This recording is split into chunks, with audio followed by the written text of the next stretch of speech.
Please welcome Barangay Paisawan.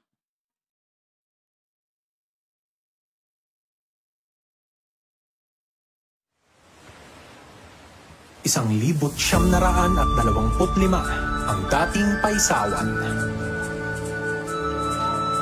Nanay, tatay, totoo po ba ang Barangay Paisawan ay tinawag na Little City of Bagak? Oo anak, noon napakaunlad ng Paisawan. Maraming tao, masigla ang kabuhayan.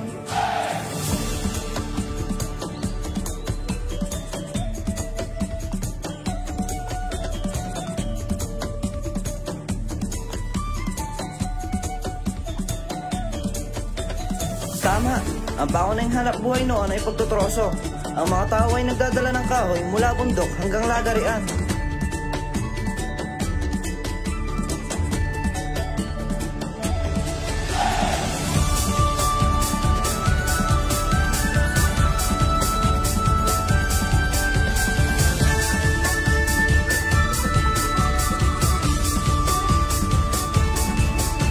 May paggamutan din daw po noon. Meron anak, kaya madaling magpagamot ang mga tao. Kompleto ang pangailangan ng komunidad.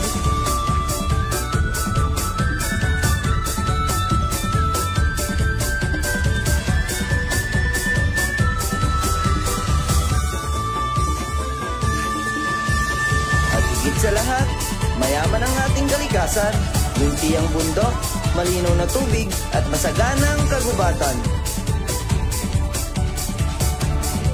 Ang ganda po pala ng kwento ng ating lugar. Ipagmamalaki ko ang Paisawan. Siyempre anak, dahil ang Paisawan ay tahanan natin at puhunan para sa kinabukasan.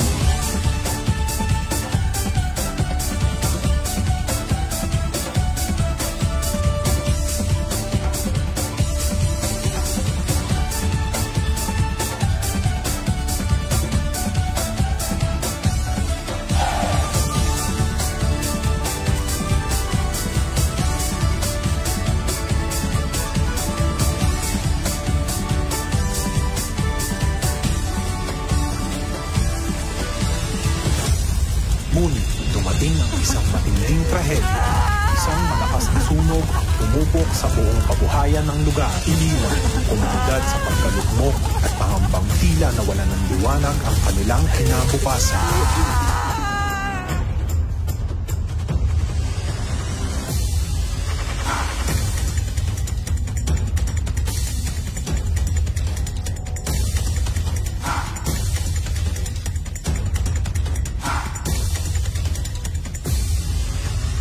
Pagkalipas ng ilang taon, bago pa tuluyang nakakabangon ng mga tao, dumating naman ang panibagong hamon.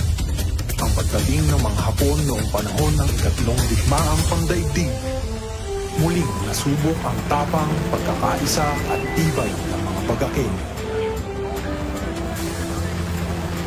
Habang hinarap nila ang takot, pagkalito at hirap ng digmaan.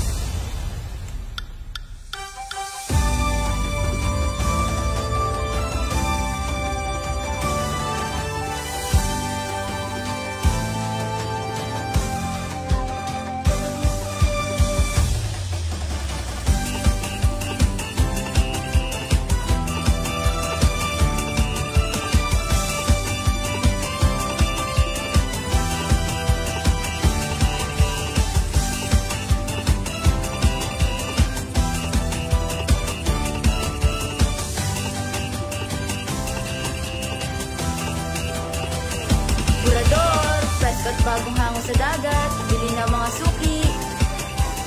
Ate, sariwa ba talaga? Ay oo naman, tignan mo oh, matigas ang laman at malinaw ang mata, pasadong-pasado sa luto. Sige, pakilo nga ate. Aba, salamat suki. Heto na, 1 kilong burador, panalong-panalo sa ulam.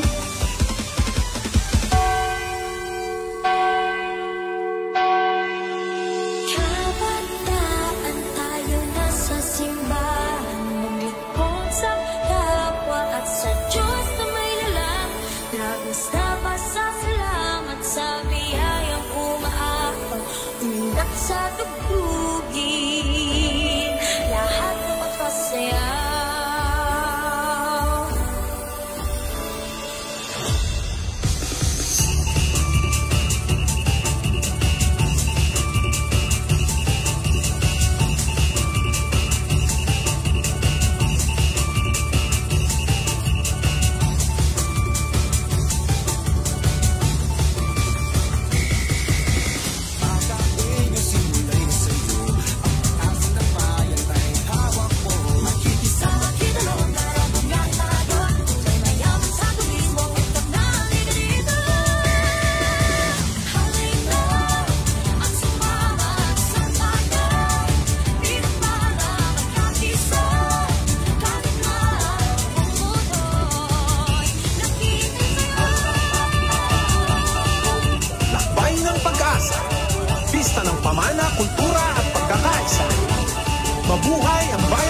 Maraming salamat muli. Isang malakas na palakpakan para sa Barangay Paisawan!